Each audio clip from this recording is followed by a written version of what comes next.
Sarap. Luto tayo ng lechon ngayon para sa choking. So, Christmas party at nila. So, dahil sila isa sa mga sa kinukuha natin supply sa pagkain dito sa ng ating mga baboy, magluluto tayo ngayon. So, simple na ingredients natin.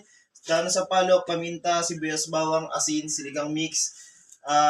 Ayan, tanglad. So, mamaya maglalagay tayo. Pampalinam natin, iba, pampakulay natin. Siguro baka mag-haplas tayo ng coke or toyo. So, gawin na natin yan. Tapos na natin na prepare yung mga ano natin. So, sibuyas, bawang, mix na. Ilagay natin yan.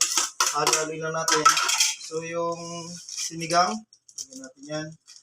Para, okay, medyo malasa siya. So, kung susobrahan sa asin, bahala silang kiligin. Katulad ng ginawa niya sa atin. Ayan, tapos, paminta. Ayan, maglalagay tayo ng paminta.